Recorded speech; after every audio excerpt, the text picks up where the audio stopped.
ଆମେ କିଛି ଭକ୍ତଙ୍କ ଚରିତ୍ର କଥା ଆଲୋଚନା କରିବା, ଯାହା ଭଗବାନ ଜଗନ୍ନାଥଙ୍କ ସହିତ ଅଙ୍ଗ ଅଙ୍ଗୀ ଭାବରେ ଜଡ଼ିତ। ଏମିତି ଜଣେ ଭକ୍ତ ଥିଲେ ବଳରାମ ଦାସ। ଆପଣମାନେ ସମସ୍ତେ ଜାଣିଛନ୍ତି। ଫିର୍ ବି ଭଗବାନଙ୍କୁ ପ୍ରାପ୍ତ କରିବା ପାଇଁ ହେଲେ ବିଭିନ୍ନ ପ୍ରକାର ମାର୍ଗ ରହିଛି, ଯେପରି କର୍ମଯୋଗ ମାର୍ଗ, ଜ୍ଞାନ ଯୋଗ, ଅଷ୍ଟାଙ୍ଗ ଯୋଗ, ବିଭିନ୍ନ ପ୍ରକାର ସାଧନା ବି ରହିଛି। ଏବଂ ଏସବୁ ମାର୍ଗ ଭିତରୁ ଭକ୍ତି ମାର୍ଗ ହେଉଛି ସର୍ବଶ୍ରେଷ୍ଠ ମାର୍ଗ। କାରଣ ଭକ୍ତି ମାର୍ଗ ଦ୍ୱାରା ଜଣେ ଭଗବାନଙ୍କୁ ଅତି ସହଜରେ, ଅତି ଖୁବ କମ ସମୟରେ ମଧ୍ୟ ଭଗବାନଙ୍କୁ ପ୍ରସନ୍ନ କରିପାରିବ। ତେଣୁ ये भक्ति मार्ग होची अति सहज। एवं ये भक्ति मार्ग रे सूची, असुचि, जाति, अजाति, कौन सी योग्यता, विद्या इत्यादि कौन सी नियम कटकणा नहीं। जेकोसी व्यक्ति जो स्तर भक्ति होना कहीं से भगवान कर भक्ति करिकी और भक्तिर मार्ग को अनुसरण करी भगवान को प्राप्त करि परिबो। सेहीपरि जणे भक्त थिले, ताଙ୍କ नाम कौन ना बलराम दास। जेपरी पिलाटी कादुओ पंकरे लटपट होइथिले मध्य माँ ताको आनिकी पिलाटी की सफा सुतरा करी ता निजर कोल को नहीं जाई थाए।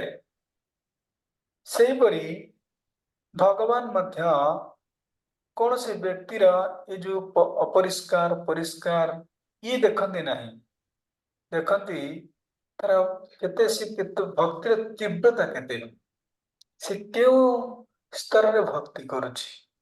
तेणु भगवान मध्य सेहीपरि आम माने भक्ति मार्ग रे भक्ति करिवा, आम मान मध्य भगवान कोल रे नहीं कि निश्चित रूपे कौन करिए, निश्चित रूपे हमको ग्रहण करिवे। तेणु जेपरी गंगा जल जेते पाप धोइले सुधा अपवित्र होई न थाए, सेहीपरि यद्यपि भगवत मार्ग रे चलिबाकु हेले पवित्र अपवित्र प्रति ध्यान देवा उचित, पाप कर्मरु दूरे रहबा उचित। किंतु जदि बा पूर्व संस्कार वशतः भूल वशतः यदि भक्त द्वारा कौन सी पाप कर्म घटी जाई थाए, तेबे भगवान कौन करती तार हृदय रे खूब जल्दी ये पाप को नष्ट कर दी थांती। तेणु कह जाउछि भगवान कर भक्त जे भगवान सर्वदा तार हृदय रे स्थापन करि थांती। सेहीपरि जणे भक्त से ना दीनबंधु दास जगन्नाथଙ୍କର भक्त ଥିଲେ, किंतु पूर्व संस्कार अनुजाई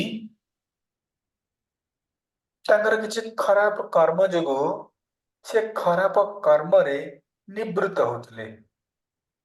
पूर्व संस्कार अनुजाई जेपरि आमर पूर्व संस्कार अनुजाई आमे खराब कर्म कर दउछि कि नै, पूर्व संस्कार अनुजाई पळे आछी मन रे खराब धारणा पळे आछी, आमे छाड़ी पारुने। सेहीपरि ये बलराम दास मध्य तांकर पूर्व संस्कार अनुजाई से किछि खराब काम कर दउतले। एपटे गुंडीचा यात्रा आरंभ हो जाइछि। भगवान जगन्नाथ तांकर बड़ भाई बलदेव एवं भग्नी सुभद्रा को नहीं रथरे विराजमान होछंती। बड़दांड रे प्रबल भीड़ आरंभ हो जाइछि। शंख घंटा ମୃଦଙ୍ଗ କରତାଳ ତ୍ରିଭୁବନ କମ୍ପି ଉଠୁଛି। କିନ୍ତୁ ଏହି ସମୟରେ ବଳରାମ ଦାସ, ଭକ୍ତ ବଳରାମ ଦାସ ତାଙ୍କର ନିଜର ମନକୁ ନିୟନ୍ତ୍ରଣ ନ କରି ତାଙ୍କର ନିଜର ପ୍ରାଣ ସମାନ ମଣୁଥିବା ବଳରାମ ଆଜି ଏକ ବେଶ୍ୟା ଘରେ କାମରସରେ ମଗ୍ନ ହୋଇଯାଇଛନ୍ତି। ଯଦିଓ ଆଜି ରଥଯାତ୍ରା ଅଛି, କିନ୍ତୁ ପୂର୍ବ ସଂସ୍କାର ଅନୁଯାୟୀ ଏହାର ରଥଯାତ୍ରା ସେ ଭଗବାନଙ୍କର ଭକ୍ତ ଥିଲେ, ଫିର ବି ପୂର୍ବ ସଂସ୍କାର ଅନୁଯାୟୀ ସିଏ କଣ କରିଛନ୍ତି ନା ଖରାପ କାମରେ ମଗ୍ନ ହୋଇଯାଇଛନ୍ତି ଏ ରଥଯାତ୍ରା ଦିନ। ଏହିପରି ଯେତେବେଳେ ଘଣ୍ଟା, ତୁରୀ, ମୃଦଙ୍ଗ, କରତାଳ ବଡ଼ଦାଣ୍ଡରେ ଗର୍ଜନ କରୁଛି, ଭଗବାନଙ୍କର ନାମ କୀର୍ତ୍ତନ ହଉଛି, ଇଏ ଭଗବାନଙ୍କର ନାମ ଶ୍ରବଣ କରି ବଳରାମ ଦାସ ଯେପରି ତାଙ୍କ ଦେହରୁ ଏଇ ଯୋଉ କାମ ପିପାସା ଛାଡିକି ପଳେଇଲା, ସେ ଜାଗ୍ରତ ହେଇଗଲେ। ଯେପରି ଭୂତ ଛାଡିଯିବା ପରେ ବ୍ୟକ୍ତିର ଯୋଉ ସ୍ଥିତି ହୁଏ, ଭୂତ ପୂର୍ବରୁ ବ୍ୟକ୍ତିର ସ୍ଥିତି ଏବଂ ଭୂତ ଛାଡିଗଲା ପରେ ବ୍ୟକ୍ତି ତାର ନିଜ ସ୍ଥିତିକୁ ଫେରିଆସେ। ସେହିପରି ବଳରାମ ଦାସ ତାଙ୍କର ନିଜ ସ୍ଥିତିକୁ ଫେରି ଆସିଲେ। କହିଲେ ଆରେ ମୁଁ କଣ କରୁଛି? ଆଜି ରଥଯାତ୍ରା, ମୋର ପ୍ରଭୁ ରଥରେ ବିରାଜମାନ କରୁଛନ୍ତି, ମୁଁ ଗୋଟେ କାମସକ୍ତ ହେଇକି କାମସକ୍ତ ପୁରୁଷ ଭଳିଆ ନିଜର ମନକୁ ଅସଂଯତ କରୁଛି। ସେ ନିଜକୁ ବେଶ୍ୟା ଘରେ ଦେଖି ଅତ୍ୟନ୍ତ ଅନୁତାପ କଲେ। କପାଳରେ ହାତ ଦେଇ ନିଜକୁ ବହୁତ ଧିକ୍କାର ଦେଲେ। ଧିକ୍ ଧିକ୍ ମୋ ଜୀବନ ଧିକ୍, ମୁଁ ଏଭଳି ପାପ କର୍ମ କରୁଛି, ମୋ ନିଜ ଜୀବନକୁ ଧିକ୍।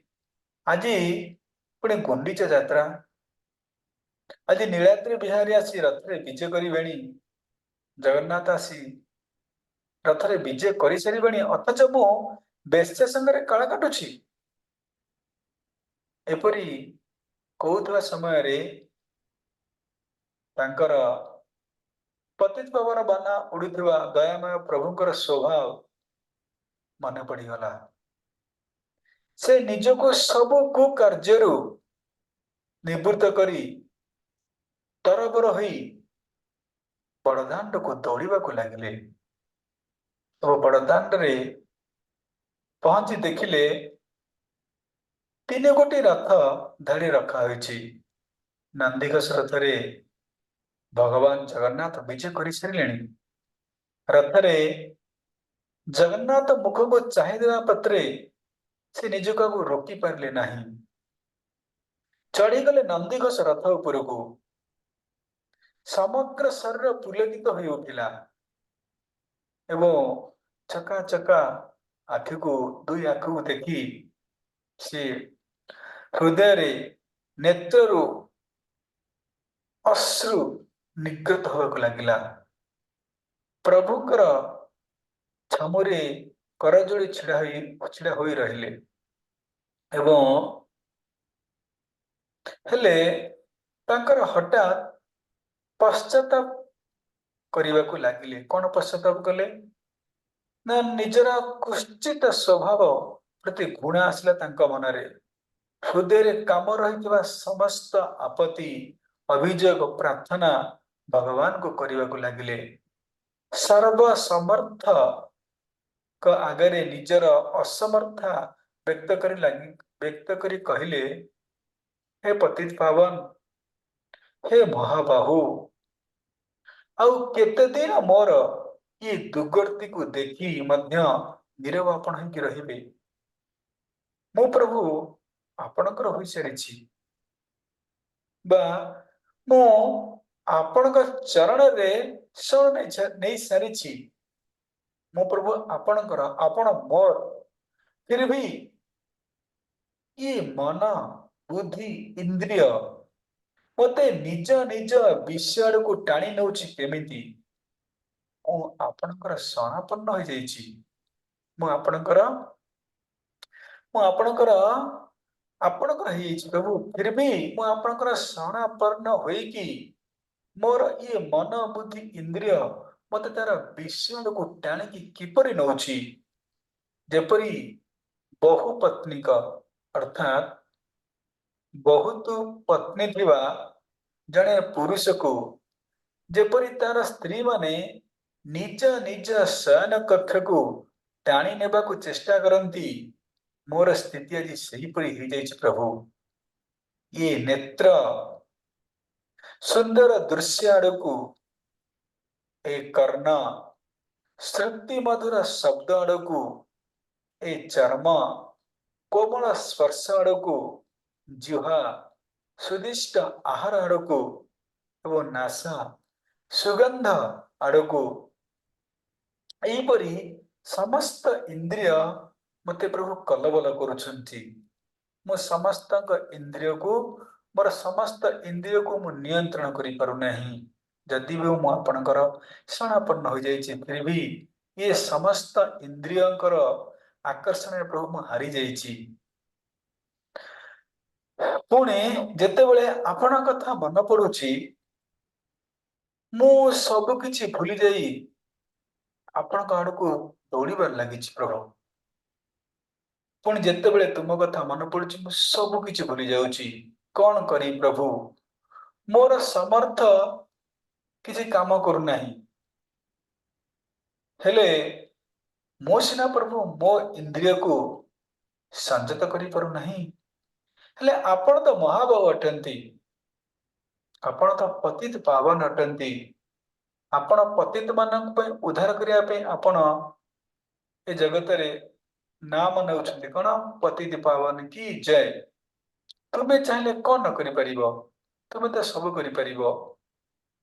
ଏହିପରି କେତେ କଥା ବଳରାମ ଦାସ ଜଗନ୍ନାଥଙ୍କ ଆଖରେ ତାଙ୍କର ଗୁହାରି କରିବାକୁ ଲାଗିଛନ୍ତି। ଏବଂ ଏହିପରି କଥାବାର୍ତ୍ତା ସମୟରେ ଜଣେ ସେବକଙ୍କର ଦୃଷ୍ଟି ବଳରାମ ଦାସଙ୍କ ଉପରେ ପଡିଲା।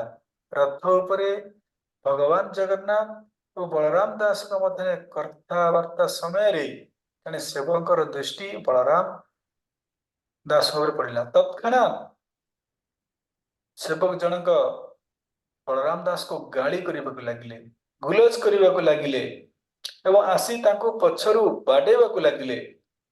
କ୍ରୋଧରେ ତାଙ୍କୁ ଜବରଦସ୍ତ ରଥରୁ ଘୋଷାରି ଘୋଷାରି ଘୋଷାରି ବଡ଼ଦାଣ୍ଡରେ ଫିଙ୍ଗିଦେଲେ ଏବଂ କହିଲେ, ଗାଧୁଆ ନାହିଁ, ପଢୁଆ ନାହିଁ, କୋଉ ବେଶ୍ୟା ପାଖରେ ଥିଲା ଏବଂ ଆସି ସିଧା ରଥରେ ଚଢିଗଲୁ। ଏଇଭଳିଆ ଗାଲି ଗୁଲଜ କରି, ନିନ୍ଦା କରି ତାଙ୍କୁ ଆଜି ରଥରୁ କଣ କରାଯାଇଛି ନା, ସେବକ ମାନେ ମାଡି ପିଟି ରଥରୁ ଘୋଷାରି ଘୋଷାରି ବଡ଼ଦାଣ୍ଡରେ ଫିଙ୍ଗି ଦେଇଛନ୍ତି। ଛି ଛି, ତୁ ଏଠୁ ଗେଟା ମାନେ ଏଠୁ ବାହାରି ଯା, ପଳା ତୁ, ଦେହ ସାରା ତୋର ଦୁର୍ଗନ୍ଧ ଆସୁଛି, ଶୁଚି ନାହିଁ, ଅପବିତ୍ର ହୋଇ ଏଠି ତୁ ଭକ୍ତି କରିବାକୁ ଆସୁଛୁ, ରଥକୁ ଡାଇରେକ୍ଟ ଚଢି ଯାଉଛୁ, ଯା ଏଠୁ ଯା। ଏହିପରି କହି ରଥ ବାପଳତରେ ତାଙ୍କୁ ଫିଙ୍ଗି ଦେଇଛନ୍ତି। ଭକ୍ତ ଏବଂ ଭଗବାନଙ୍କର ବାର୍ତ୍ତାଳାପରେ ଆଘାତ ସୃଷ୍ଟି ହେଇଛି। ରାମଦାସ ଯୋଉ ଭଗବାନଙ୍କ ସହିତ ଭାବରେ କଥାବାର୍ତ୍ତା ହେଉଥିଲେ, ଏ ଅନ୍ତରଙ୍ଗ ବାର୍ତ୍ତାଳାପରେ ଆଘାତ ସୃଷ୍ଟି ହେଲା। ଭକ୍ତ ମନରେ ପ୍ରଣୟ କୋପ ସୃଷ୍ଟି ହେଲା। ପ୍ରଣୟ କୋପ ମାନେ ଟିକେ କ୍ରୋଧ ସୃଷ୍ଟି, ଟିକେ ରାଗ ସୃଷ୍ଟି ହେଲା। ନୟନରୁ ବହି ଚାଲିଲା ଅଶ୍ରୁଧାରା। ସେ ହାତ ଯୋଡି ତଳେ ଛିଡା ହେଇ ପ୍ରଥମେ ପ୍ରଭୁଙ୍କ ମୁଖରୁ ରକ୍ତିମ ନେତ୍ରରେ ଚାହିଁଲେ, ଅର୍ଥାତ ରାଗି କରି ଭଗବାନ ଜଗନ୍ନାଥଙ୍କୁ ରଥ ଉପରେ ଚାହିଁଲେ ଏବଂ କହୁଛନ୍ତି, ଭକ୍ତ ପ୍ରତ୍ୟେକ ଘଟଣାକୁ ଭଗବାନଙ୍କର ଇଚ୍ଛା ରୂପରେ ମାନିଥାଏ। ତାଙ୍କ ଇଚ୍ଛା ବିନା କେହି କାହାକୁ ଦଣ୍ଡ ଦେଇ ପାରିବେ ନାହିଁ। ତେଣୁ ଏ ଦଣ୍ଡ ମଧ୍ୟ मोर प्रभुंकर इच्छा। एवं हे महाबाहु, हे भक्त वत्सल, मु अधम अटे, मु पतित अटे, मु अपवित्र अटे सत, किंतु आपण तो पतित पावन अटंती। आपण तो पतित पावन नाम बहुचंती। मो भली पतित यदि नथान्ते ताले आपणकर नाम ये पतित पावन यथार्थ होई परिथांता कि? मो भली पतित मानकर पाई आपणकर नाम होची कोन? पतित पावन। यदि मो भली पतित पावन, मो भली पतित नथान्ते, अधम नथान्ते, ताहले आपणकर ना किपरि यथार्थ होई परिबो पतित पावन बोली?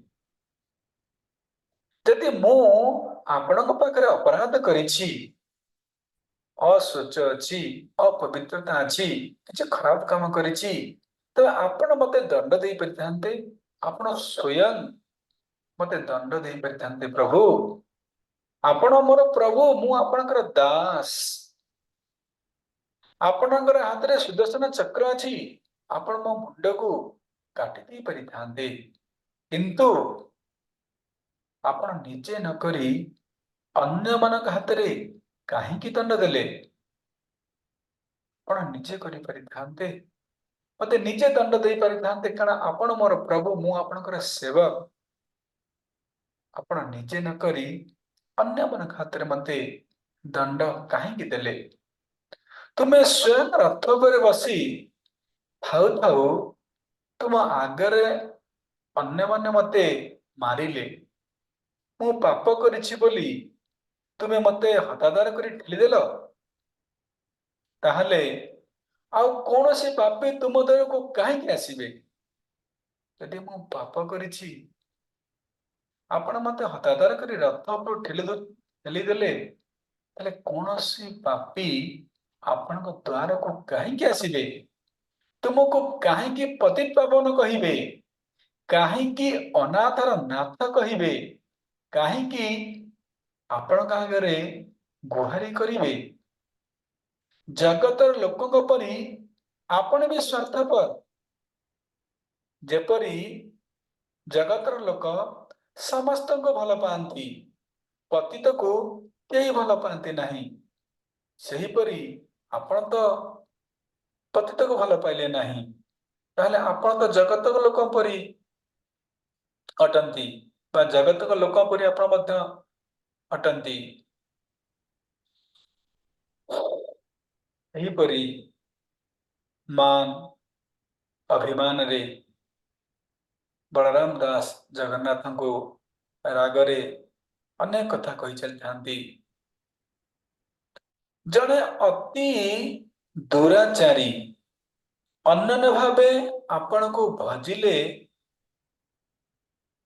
धर्मात्मा हो जाए बोली आपण बड़ बड़ डायलॉग मारी भागवत गीता रे, जो घोषणा करिसेंती भागवत गीता रे जे माने सुदुराचारी यदि अन्य भावरे मोर भक्ति करे ताहले से निश्चित रूपे मते प्राप्त करिवो, कारण मु ताको रक्षा करिवि।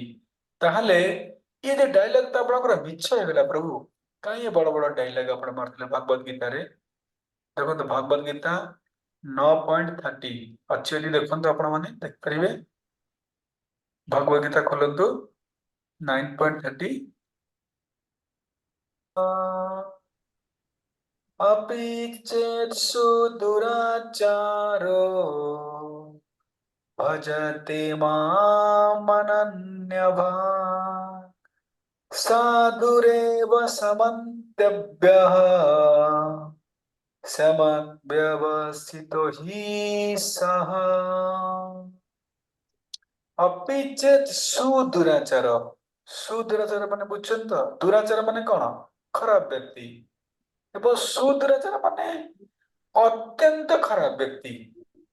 खराब न पूरा भल भाव से खराब व्यक्ति। चेत् सुदुराचार अपि, जदि अत्यंत दुराचार व्यक्ति मध्य सुदुराचार बुझिले तो दुराचार सुदुराचार जी भल भाव खराब काम करुच्ची अत्यंत दुराचार व्यक्ति मध्य अन्यन्य भाग मान भजती यदि से अन्यन्य भाव अन्य को न अन्य को भजे नहीं अर्थात मते भजे मां भजती मोर भजन करे भगवान कृष्ण कहते जदि अत्यंत दुराचारी व्यक्ति मध्य अन्य कहार भजन न करी मां भजती मोर भजन करे सह साधु एव मंतव्य सह साधु से साधु ही योग्य एव मंतव्य मोर स्टेटमेंट भगवान कृष्ण कहते ए मोर मत कौन मत मोर स साधु सी साधु अटे ही सह समक समक व्यवस्थित जेहेतु से समक निश्चित अर्थात तार फिक्स पॉइंट ला कैसे ना से मोर ही भजन करे एकुटिया ही मोर भजन करे आउ कार भजन करे नहीं सीए सुदुराचारी हेले मध्य साधु अटे बुझी पाइले 29 पढ़िबे सेही कथा एठी आजी म्यूट करंतु के अनम्यूट काई करछन म्यूट कर कोड कंट्रोल करियो कि के अनम्यूट करछन हरे कृष्ण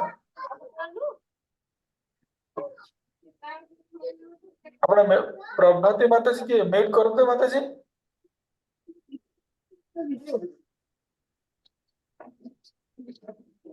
हरे कृष्ण अरे रोजी बंद कर म्यूट करना म्यूट कर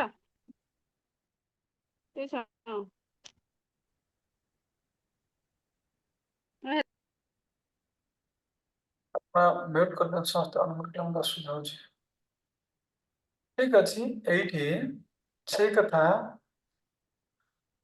बलराम दास भगवान जगन्नाथ कहते प्रभु आपण भगवत गीता रे बड़ बड़ डायलॉग मारी सुदुराचारी व्यक्ति जने भल भाव खराब काम करता व्यक्ति मोर भजन करे से साधु अटे ताहले प्रभु जी मोर कौन भूल मु तो आपनकर भक्ति करुली अन्य भाव भक्ति करुली ताहले आपण डायलॉग कोन मिछ माले भगवत गीता कहते जदि आपण एपरी करिवे तेबे तुमर दरबार किए आसबे ना शून्य हो जाए दरबार तुम्हें मोर प्राणनाथ बोली मु तुम पाखु आसी किंतु तुम्हें शेष या कल मु एथर तुम कपट जानीगली प्रभु ठीक अच्छे मु आज जाऊची एतिकी कही जाऊची जदि मु प्रकृत आपणकर दास होइथिबी जदि तुम बिना मोर आउ कहा उपरे भरोसा न थाए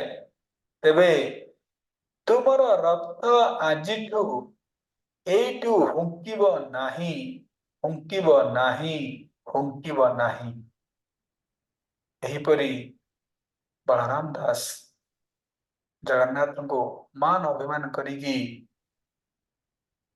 बड़दान छाड़ी चलने को लगिले कौन कौन कहले ना प्रभु जदि मु आपणकर प्रकृति रे दास होइथिबी यदि आपण मोर प्रकृति रे भक्ति प्रकृति रे मोर आपण प्रभु होइथिबे यदि तुम बिना मोर आ कहा प्रति भरोसा न थाए तेबे तुमर रथ आज बड़दाण्डरू हलिब नाही गड़िब नाही गड़िब नाही गड़िब नाही एपरी जगन्नाथंकर तुमर रथ बड़दाण्डरे गड़िब नाही एहा आपणकर पिता नंद बाबांकर राण आपणकर पिता नंद बाबांकर राण आ गोटे कथा मन रख तुम्हें अखिल ब्रह्मांड ईश्वर तुम्हें जदि सेवकर हानि लाभ न बुझीब तेज आउ किए बुझीब एहीपरि मान अभिमान रे आज भक्त बलराम दास बड़दाण्ड को छाड़ी चलने को लगिले एवं कहवा को लगिले मान अभिमान रे प्रभु तुम्हें निजे डाकी न आनिबा जाए मु आउ तुम द्वार को आसबि नहीं आसबि नहीं आसबि नहीं। एहीपरि मनरे मान अभिमान शपथ करी बलराम दास बड़दान छाड़ी आगे चली। मान मनरे बहुत मान अच्छी अभिमान अच्छी राग अच्छी जगन्नाथ उपरे भक्त पिता जेपरि पुत्र पिता उपरे मान करिपरिबो तार अधिकार अच्छी सेहीपरि भक्त मध्य भगवान को उपरे मान करिपरिबो अभिमान करिपरिबो। सेहीपरि जे बलराम दास भगवान जगन्नाथ उपरे मान अभिमान क्रोध जीत करी बड़दान छाड़ी चलने लगी। तापर कौन है आम काली श्रवण करवा। हरे कृष्ण। भगवान बराह पुराण कहते मोर वंदना अपेक्षा मो भक्तर वंदना शतगुण श्रेष्ठ। मोर नाम संकीर्तन अपेक्षा मो भक्तर नाम संकीर्तन शतगुण रे श्रेष्ठ। मोर पूजा अपेक्षा मो भक्तंकर पूजा सत गुण रे श्रेष्ठ। मु एही पॉइंट रे कहूची भगवान कर गुण कीर्तन करने अपेक्षा करुचे भगवान कर भक्तंकर गुण कीर्तन करने सत गुण रे श्रेष्ठ अटे। तेणु आम निश्चित रूपे प्रयास करवा जारी रखा जे किपरि भक्त मानकर गुण कीर्तन करवा उचित आम करवा। भागवत वर्णना कराई कौन मुझे भक्त पराधीना मोत हूँ भक्ति नोहे भिरना भक्त अधीन मोहि सेवक प्राय पछे धाई। मुझे भक्त पराधीन भगवान कहते मो हूँ भक्तर पराधीन। बलराम दास पंडित काली आम आलोचना करवा मु कौन भक्तर पराधीन अटे। मत हूँ भक्त नुह भिन्न मो ठारू मो भक्त भिन्न नुहे भक्त मोर स्वरूप अटे। भक्तर अधीन होई मु भक्तर अधीन थाए जदिओ मु ईश्वर कंट्रोलर ऑफ ऑल कंट्रोलर्स मु समस्तंकर ईश्वर अटे फिर भी भक्त अधीन मो होई मु भक्तर अधीन होई कौन करे सेवक प्राय पछे धाई। मु मो भक्तर सेवक होई भक्तर पछे पछे धाई थाए। ये होची भगवान कर भक्त मान प्रति प्रीति बा प्रेम। तेणु तेमे भक्त मान गुण कीर्तन करवा निश्चित रूपे भगवान प्रसन्न होते सन्देह नहीं। तेणु भक्त मान गुण कीर्तन आम आज गहन अच्छा अंतरे प्रभु मुखर चलते समस्ते श्रवण करिया मैं समस्त अनुरोध करी दयाकोरी आपण भिडियो ऑन करी प्राय अंतरे प्रभु मुखार बिंदु किसी भक्तर गुण कीर्तन श्रवण करंतु। हरे कृष्ण। प्रभु जी आप आरंभ करें। जय जगन्नाथ। हरे कृष्ण। समस्त भक्त मान को मोर दंडवत प्रणाम।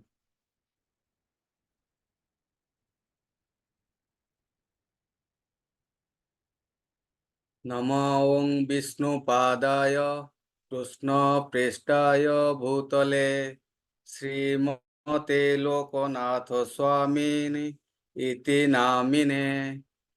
ओं नमो विष्णुपादाय कृष्ण प्रेष्ठाय भूतले श्रीमते भक्ति वेदांत स्वामिनीति नामिने। नमस्ते सारस्वते देवे गौरवाणी प्रचारिणे निर्विशेष शून्यवादी पाश्चात्य देशतारिणे ॐ अज्ञानतिमिरान्धस्य ज्ञानाञ्जनशलाकया चक्षुरुन्मीलितं येन तस्मै श्रीगुरवे नमः। श्रीचैतन्यमनोभीष्टं स्थापितं येन भूतले स्वयं रूपः कदा मह्यं ददाति स्वपदान्तिकम्। वाञ्छाकल्पतरुभ्यश्च कृपा सिन्धुभ्य एव च पतितानां पावनेभ्यो वैष्णवेभ्यो नमो नमः।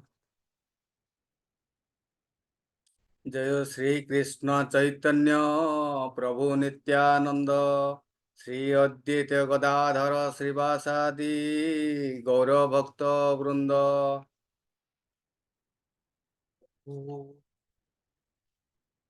ओम नीलाचल निवासाय नित्याय परमात्मने बलभद्र सुभद्राभ्यां जगन्नाथाय ते नमः।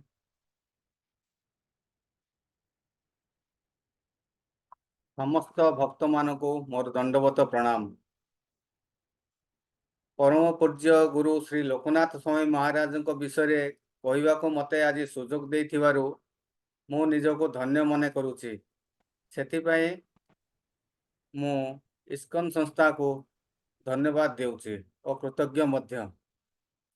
लोकनाथ महाराज को गुणगान करने पूर्व श्रील प्रभुपाद जी विषय रे सम्यक ज्ञान आहरण करने निहाती दरकार। अभय चरणार बिंद भक्ति वेदांत स्वामी प्रभुपाद जड़े आध्यात्मिकतावादी व्यक्तित्व, जड़े सनातन धर्मर महान प्रचारक और दार्शनिक।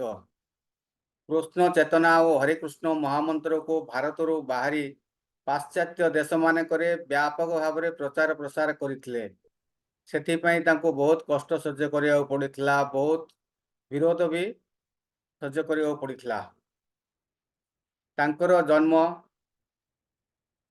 1 सेप्टेम्बर 1896 रे कोलकाता ठारे होइथिला एवं 81 वर्ष बयस रे अर्थात 14 नवेम्बर 1977 रे पार्थिव शरीर त्याग करी मोक्ष प्राप्त होइथिले। से ही भक्ति वेदांत स्वामी, से ही श्रील प्रभुपाद एवं प्रभुपाद यही नाम रे से परिचित थिले। कृष्ण चेतना बा भावना को एते मात्रा रे व्यापक कराई देथिले जे विश्वर कोण अनुकोण रे लक्ष लक्ष भक्त तांकर अनुगामी होई शांति पाई पारु अछंती ओ कृष्ण चेतना रे लीन होई जाउछंती। से प्रथमे कोलकाता रु अमेरिका अभिमुखे 1965 मसीह रे जाइथिले किछि पुस्तक को साथी रे नहीं। न्यूयॉर्क सिटी रे पहुंचला बेले किछि अजଣା व्यक्ति मानक संस्पर्श रे से आसिथिले ओ सेमानंक सामना रे प्रथमे हरे कृष्ण महामंत्र महिमा को वर्णित करथिले। 1966 मसीह रे सेठारे से आंतर्जातिक कृष्ण चेतना संघ बा इस्कन स्थापन करथिले। एबे आमे आलोचना करिबा गुरु महाराज विषय रे। परम पूज्य गुरु लोकनाथ स्वामी महाराज जन्म 1949 मसीह रे महाराष्ट्र अरबड़े ग्राम रे होइथिला। 1972 मसीह रे श्रील भक्ति वेदांत स्वामी प्रभुपाद से दीक्षित होइथिले ओ शिष्य बनी जाइथिले। एहा परे से 26 वर्ष बयस रे अर्थात 1975 मसीह रे प्रभुपाद जी दिव्य कृपा लाभ करी सन्यास ग्रहण करथिले। श्री प्रभुपाद जी तांको पदयात्रार भार ग्रहण करी भगवान चैतन्य को संदेश को प्रचार प्रसार करिया पई आदेश देइथिले। से प्रथम चरण रे वृंदावन रु मायापुर को पदयात्रा करथिले। जो पदयात्रा को आमे पद उत्सव बोली मने करिथाउ। निजर पदयात्रा सेवा समय रे भारत रे थिबा प्रमुख तीर्थस्थली एवं पवित्र स्थान गुड़ी को भ्रमण करथिले। श्रील प्रभुपाद शताब्दी समारोह पई तांको इस्कन तरफ सेक्रेटरी बा संपादक हिसाब से कार्यभार दि जाइथिला। ଲୋକନାଥ ସ୍ୱାମୀ ଏହି କାର୍ଯ୍ୟଟିକୁ ସଫଳ ଭାବରେ ସମ୍ପାଦନ କରି ନିଜର ପ୍ରତିଷ୍ଠାକୁ ପ୍ରମାଣିତ କରିଥିଲେ। 1996 ମସିହାରେ ପାଳିତ ହୋଇଥିବା ଏହି ଶତାବ୍ଦୀ ସମାରୋହକୁ ସାକାର ରୂପ ଦେବା ପାଇଁ ସ୍ୱାମୀଜୀ ଅକ୍ଳାନ୍ତ ପରିଶ୍ରମ କରି ଅଭୂତପୂର୍ବ ସଫଳତା ଅର୍ଜନ କରିଥିଲେ। ଏହି ସମୟରେ ବିଶ୍ୱର କୋଣ ଅନୁକୋଣରେ ଶ୍ରୀଲ ପ୍ରଭୁପାଦଙ୍କ ରଚିତ ପୁସ୍ତକ ବିତରଣ, ପ୍ରସାଦ ଥାଳି ସେବା ଓ ଆୟୋଜିତ ଉତ୍ସବ ଗୁଡ଼ିକୁ ପରିଚାଳନା କରିଥିଲେ।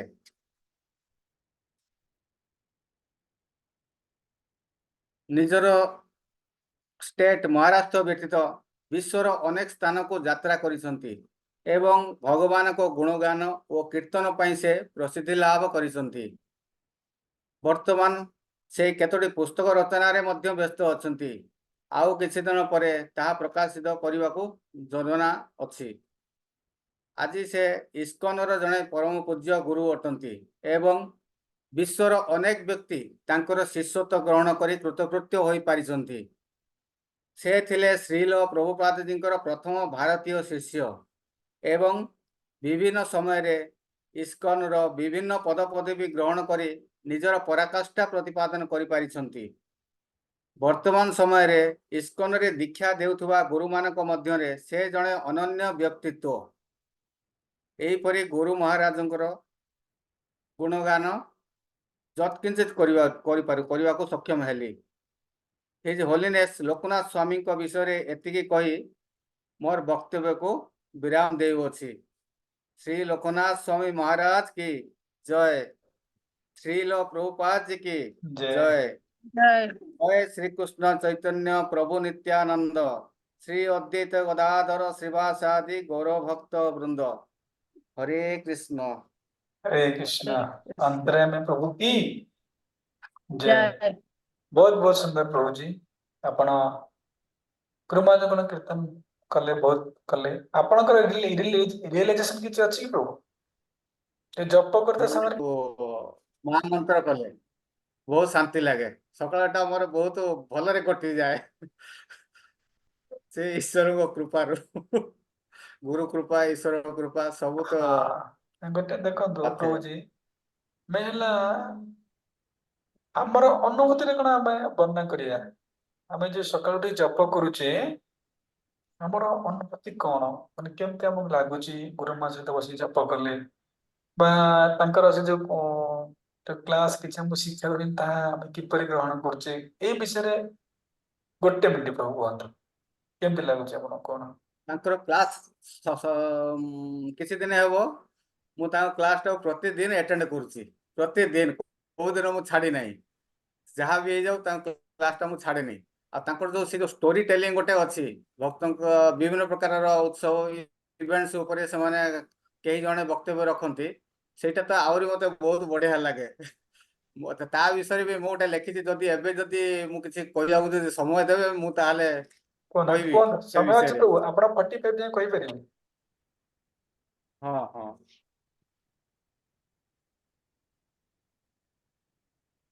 पवित्र ज्येष्ठ पूर्णिमा देवस्नान पूर्णिमा बा स्नान यात्रा बोली कहती। श्री जगन्नाथଙ୍କର जन्मदिन ମଧ୍ୟ ଏହି ଦିନରେ ଭଗବାନ ଜଗନ୍ନାଥ ଗଜାନନ ବେଶରେ ପ୍ରକଟ ହୋଇଥାନ୍ତି। आशा करुछि आपण माने समस्ते गतकाली समाप्त होइतिबा देवस्नान पूर्णिमा को भावर सहित पालन करी सुख अनुभव करिथिबे। मु तो बहुत एंजॉय करछि काली काली बहुत किछि मते सुजोग मिलिछि मु से सेवा करिया को फोटो भी किछि वीडियो किछि क्लिप्स शेयर करथली बाबर प्रभु को पई आपण को खाली गोटे देथली बोते आ अन्य गुडा को बाबर प्रभु को बहुत गुडा देछि काली दिनटा सारा राति सकाळू राति 10टा पर्यंत बहुत प्रकार सेवा करिथिली ठाकुर वगैरह जाओ से मौका मिलता बहुत धन्य मन कली कहीं एत पाखर मु कौटी सेवा कर सेवारे मु जड़ित नथिली जाओ मते बहुत खुशी लगिला बहुत सुख लगिला बहुत शांति लगिला से भगवान को बहुत धन्यवाद दूची कृतज्ञ मध्य। जगन्नाथ गजानन बेशरे प्रकट होइतांती केउ दिन ना देवस्नान पूर्णिमा दिन। श्री जगन्नाथ संस्कृति रे जहाँ आमे जानिया को पाइछु श्री चैतन्य महाप्रभु पुरी रे थिबा समय रे स्नान यात्रा रे उपस्थित रही ସ୍ନାନ ମଣ୍ଡପରେ ଚତୁର୍ଦ୍ଧାମୂର୍ତ୍ତିକୁ ଦର୍ଶନ କରି ବହୁତ ଆନନ୍ଦ ଅନୁଭବ କରୁଥିଲେ ଏବଂ ବହୁତ ଦୁଃଖ ମଧ୍ୟ ତାଙ୍କୁ ହେଉଥିଲା, କାରଣ ଭଗବାନ ଜଗନ୍ନାଥଙ୍କର 15 ଦିନ ଅନବସର ପାଇଁ, ସେ ଯେଉଁ 15 ଦିନ ଅନବସରରେ ଯିବେ, ଅଣବସର ଯାହାକୁ କୁହାଯାଏ, ସେତେବେଳେ ସେ ତାଙ୍କୁ ଆଉ ଦର୍ଶନ ପାଇବା ମୁସ୍କିଲ ହେଇଯାଏ, ଦର୍ଶନ କରିପାରନ୍ତି ନାହିଁ। ସେଇ ବ୍ୟାକୁଳତା ଅନୁଭବ କରୁଥିଲେ, ଯେପରି କୃଷ୍ଣଙ୍କ ପାଇଁ ଗୋପୀମାନେ ଅନୁଭବ କରୁଥିଲେ। ଆମମାନଙ୍କର ସବୁଠାରୁ ପ୍ରିୟ ହେଲେ ରାଧାରାଣୀ ଏବଂ ତାଙ୍କର ଅବତାର ହେଉଛନ୍ତି ଶ୍ରୀ ଚୈତନ୍ୟ ଦେବ। ତତ୍ପଶ୍ଚାତ ସେ ଆଲାରନାଥ ଚାଲିଗଲେ ଦର୍ଶନ କରିବାକୁ ଏଇ ଅଣସର ସମୟରେ, କାରଣ ପୁରୀରେ ଯେଉଁ ପୁଣ୍ୟ ମିଳିଥାଏ ଅଣସର ବେଳେ ଆଲାରନାଥଙ୍କୁ ଦର୍ଶନ କଲେ ସମାନ ଫଳ ପ୍ରାପ୍ତି ହୋଇଥାଏ। ଏ ଆଲାରନାଥ କିଏ? ଯେହେତୁ ଭଗବାନ ଅଲୱାରରୁ ଆସିଥିଲେ, ତେଣୁ ତାଙ୍କୁ ଅଲାରନାଥ ବୋଲି କୁହାଯାଏ। ବ୍ରହ୍ମାଙ୍କର ତପସ୍ଥଳୀ ଥିଲା ବ୍ରହ୍ମଗିରି। ବ୍ରହ୍ମା ନିଜେ ଆଲାରନାଥଙ୍କ ବିଗ୍ରହ ସ୍ଥାପନ କରିଥିଲେ। ପୁରୀ ମନ୍ଦିର ସ୍ଥାପନର 200 ବର୍ଷ ପୂର୍ବରୁ ଅଲାରନାଥ ମନ୍ଦିର ବ୍ରହ୍ମଗିରିରେ ସ୍ଥାପନା କରାଯାଇଥିଲା। ଯେହେତୁ ବ୍ରହ୍ମା ଏଠାରେ ତପ କରୁଥିଲେ, ତେଣୁ ଏହି ଜାଗାର ନାମ ବ୍ରହ୍ମଗିରି ରୂପରେ ପରିଚିତ। ଅନବସର ସମୟରେ ଶ୍ରୀ ଜଗନ୍ନାଥ ବ୍ରହ୍ମଗିରିରେ ସ୍ଥିତ ଅଲାରନାଥ ରୂପେ ଦର୍ଶନ ଦେଇଥାନ୍ତି। ଅଲାରନାଥ ହେଲେ ସ୍ୱୟଂ ବିଷ୍ଣୁ ନାରାୟଣ। ଯେତେବେଳେ ଶ୍ରୀ ଜଗନ୍ନାଥ ସ୍ନାନ ପୂର୍ଣ୍ଣିମାରେ 15 ଦିନ କ୍ୱାରେଣ୍ଟାଇନରେ ରହନ୍ତି, ଏହି ସମୟରେ ତାକୁ ବିଭିନ୍ନ ପ୍ରକାରର ଫଳ, ପଥିମୂଳ ଓ ଔଷଧ ଦିଆଯାଏ, କାରଣ ତାଙ୍କୁ ଜ୍ୱର ହେଇଯାଇଥାଏ ଏଇ ସ୍ନାନ ପୂର୍ଣ୍ଣିମାରେ ଏତେ ଗାଧୋଇଲା ପରେ। ତାଙ୍କୁ ସୁସ୍ଥ କରିବା ପାଇଁ ଏହିସବୁ ବିଭିନ୍ନ ପ୍ରକାରର ପଥି, ଫଳମୂଳ, ଔଷଧ ଦିଆଯାଇଥାଏ ଓ ଏହି ସମୟରେ ସେ ଭକ୍ତମାନଙ୍କୁ ବି ଦର୍ଶନ ଦିଅନ୍ତି ନାହିଁ। ଭକ୍ତମାନେ ବିଭିନ୍ନ ସ୍ଥାନରେ ପ୍ରଭୁଙ୍କୁ ଖୋଜନ୍ତି କିନ୍ତୁ ପାଆନ୍ତି ନାହିଁ। ଗୌରାଙ୍ଗ ମହାପ୍ରଭୁ ହେଲେ ରାଧା ବିରାଜିତ କୃଷ୍ଣ। ଚୈତନ୍ୟ ମହାପ୍ରଭୁ 18 ବର୍ଷ ଧରି ପୁରୀରେ ଅବସ୍ଥାନ କରୁଥିଲେ। ରାସଲୀଳାରେ ଭଗବାନ ଶ୍ରୀକୃଷ୍ଣ ଚତୁର୍ଭୁଜ ରୂପରେ ଦର୍ଶନ ଦେଇଥାନ୍ତି, କିନ୍ତୁ ରାଧାରାଣୀଙ୍କ ସମ୍ମୁଖରେ ପ୍ରଭୁ ଦୁଇ ହାତକୁ ଅପ୍ରକଟ କରିଦିଅନ୍ତି। କୃଷ୍ଣଙ୍କର କୌଣସି ଚାଲ ରାଧାରାଣୀଙ୍କ ସମ୍ମୁଖରେ ଚାଲିପାରେ ନାହିଁ। ବ୍ରହ୍ମାଜୀ ଗୌଡ଼ୀୟ ମଠ ବନାଇଥିଲେ। 1926 ମସିହାରେ ଗୌଡ଼ୀୟ ମଠ ଉଦ୍ଘାଟିତ ହୋଇଥିଲା। ପ୍ରଭୁଙ୍କ ମନ୍ଦିର ବନାଉଥିବା ଶ୍ରମିକମାନେ ବିଡ଼ି ପାନ କରୁଥିଲେ। ଯେହେତୁ ସେମାନଙ୍କୁ କମ୍ ବେତନରେ ରଖାଯାଇଥିଲା, ତେଣୁ ସେମାନେ ଖର୍ଚ୍ଚ କାଟ କରିବା ପାଇଁ ନିଜେ ବିଡ଼ି ତିଆରି କରି ପାନ କରୁଥିଲେ, ଯାହା ପାଇଁ କି ମନ୍ଦିର ନିର୍ମାଣରେ ବିଳମ୍ବ ହେଉଥିଲା।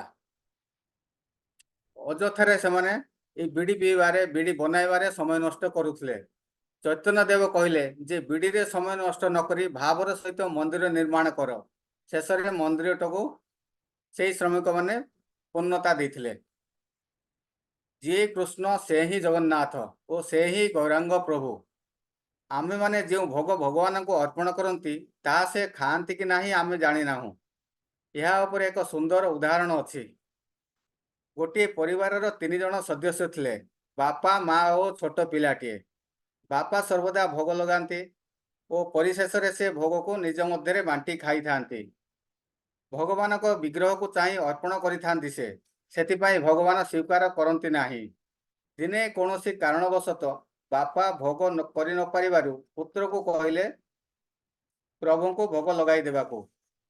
ବାଳକଟି ସେଦିନ ପ୍ରେମ ସହକାରେ, ବହୁତ ସପ୍ରେମ ସହକାରେ କୃଷ୍ଣଙ୍କୁ ଭୋଗ ଅର୍ପଣ କରିବାରୁ ଭଗବାନ ଗ୍ରହଣ କରିଥିଲେ ଓ କିଛି ବଳକା ହୋଇନଥିଲା। ଗରମ କ୍ଷୀରି ଭୋଗ ଲଗାଯାଇଥିବାରୁ ସେଦିନ ଅଲାରନାଥଙ୍କ ଓଠ ଓ ବକ୍ଷସ୍ଥଳ ଆଂଶିକ ପୋଡ଼ି ଯାଇଥିବାରୁ ଏବେ ମଧ୍ୟ ବିଗ୍ରହରେ କଳା ଦାଗ ଦେଖାଯାଏ। ଭାବରୁ ଭକ୍ତି, ଭକ୍ତିରୁ ଶକ୍ତି, ସେ ହେଉଛନ୍ତି ଭାବଗ୍ରାହୀ, ଭାବର ଅଧୀନ।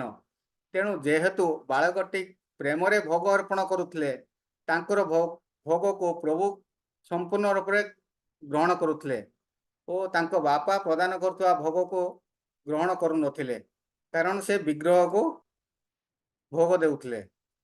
ଭଗବାନ ହେଉଛନ୍ତି ଖାଦ୍ୟପ୍ରିୟ, ସେଥିପାଇଁ ତାଙ୍କ ନିଜ ପାଇଁ 56 ଭୋଗ ପ୍ରସ୍ତୁତ ହୋଇଥାଏ ଓ ଭକ୍ତମାନଙ୍କ ନିମିତ୍ତ ଆନନ୍ଦ ବଜାର ପୁରୀରେ ସ୍ଥାପିତ ହୋଇଅଛି।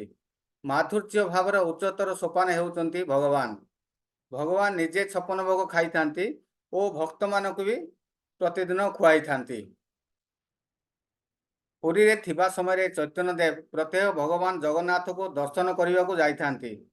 ଯେବେ ମନ୍ଦିରରେ ନ ମିଳନ୍ତି ତେବେ ସେ ଆଲାରନାଥ ଯାଇଥାନ୍ତି ଦର୍ଶନ ନିମିତ୍ତ। ଭକ୍ତି ଅଛି ତ ଭଗବାନ ଅଛନ୍ତି, ଭକ୍ତି ନାହିଁ ତ ଭଗବାନ ନାହାନ୍ତି। ହେ ରାଧାରାଣୀ, ହେ କୃଷ୍ଣ, ଆପଣ ମୋତେ କୃପା କରନ୍ତୁ, ଯେପରି ମୋର ଚିତ୍ତ ସଦା ସର୍ବଦା ଆପଣଙ୍କ ଶ୍ରୀଚରଣରେ ରହିଥାଉ ଏବଂ ସର୍ବଦା ସେବା କରିବାର ସୁଯୋଗ ପ୍ରଦାନ କରନ୍ତୁ ଓ ଆଶୀର୍ବାଦ ଦିଅନ୍ତୁ। ହରେ କୃଷ୍ଣ କୃଷ୍ଣ କୃଷ୍ଣ ହରେ ହରେ, ହରେ ରାମ ରାମ ରାମ ହରେ ହରେ, ହରେ କୃଷ୍ଣ। ଧନ୍ୟବାଦ। बहुत बहुत धन्यवाद अंतर्यामी प्रभु की जय हो। प्रभु पूरा जपट टहक को पूरा टोटल पूरा लिखि दी ना बढ़िया बढ़िया। आपण माने भी सेमती समस्त एथरो शिक्षा करंतु जे जपटा जो पॉइंट भल लागे आपण ताको नोट करिया पई बुझछन त का नोट कले जल्दी हमरा स्मरण रहि जाय से नोट समस्त नोट करंतु।